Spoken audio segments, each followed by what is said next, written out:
예, 그럼 바로 세 번째 환자가 치료를 받고 있는 병원으로 가보겠습니다. 자, 윤재영 기자, 먼저 환자 상태가 가장 걱정인데 그거부터 좀 전해주시죠. 네, 현재 환자는 약간의 열이 있지만 안정적인 상태로 전해졌습니다. 어제 이곳 병원에 처음 왔을 때 기침이나 가래 등의 감기 증상이 있었던 것에 비해서 나아졌다는 설명인데요. 환자는 제가 지금 서 있는 이곳 응급의료센터 안에 있는 1층 음압격리병상에서 정밀 검사를 받았습니다. 병원은 외부에서 바로 들어갈 수 있는 입구를 통해서 병원과 환자와의 접촉을 최소화했다고 밝혔습니다. 환자는 확진 판정이 나오자 병원 내부와 차단된 계단을 통해서 이 병원 5층에 있는 음압격리병상으로 옮겨졌고 그곳에서 현재 격리 치료를 받고 있습니다. 예, 환자가 처음에 귀국했을 때는 증상이 없다가 며칠이 지난 뒤에서야 증상이 나타난 건가요?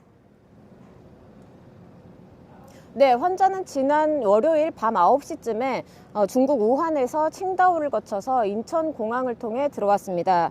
확진 판정을 받은 것이 오늘이니 입국 뒤에 확진까지 엿새가 걸린 겁니다. 먼저 환자가 귀국할 당시에는 증상이 없었습니다. 이 때문에 질병관리본부의 능동감시 대상에도 포함이 되지 않았습니다. 하지만 이틀 뒤인 22일 저녁 7시쯤 몸살 증상이 나타나 해열제를 먹었고 어제 기침과 가래 증상이 생기자 1339 번호로 신고를 했습니다. 신고 뒤 관할 보건소의 조사를 거쳐 어제 낮 이곳에 격리됐고 오늘 확진 판정을 받았습니다. 예, 그러다 보니까 혹시 환자가 있거나 돌아다닌 지역에 바이러스가 전파되진 않았을까 이런 우려가 나오는데요. 환자가 병원에 오기 전까지 어떻게 좀 지냈는지 파악이 됩니까? 예, 질병관리본부는 증상이 나타난 뒤인 23일과 24일 이틀간 환자가 지역사회에서 활동을 한 것으로 파악했습니다. 이 활동 지역에 대해서는 수도권이라고만 밝혔는데요. 현재 환자 동선에 대해서 파악 중이지만 활동량이 어느 정도 있어서 정리하는 데 시간이 걸린다는 것이 질본의 입장입니다. 잠시 정은경 질병관리본부장의 말 들어보시죠. CCTV 분석과 카드 조회 등의 역학조사를 진행하고 있습니다.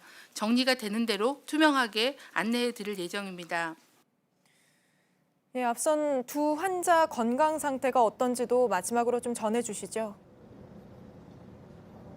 네, 첫 번째 확진 환자는 폐렴 소견이 있어서 치료를 받고 있고 두 번째 확진 환자의 상태는 안정적이라고 전해졌습니다. 또 이들과 접촉한 사람들은 모두 120명인데 이들 중 11명이 증상을 보여 검사를 받았지만 모두 음성 판정을 받았습니다. 예, 지금까지 명지병원에서 윤재영 기자였습니다.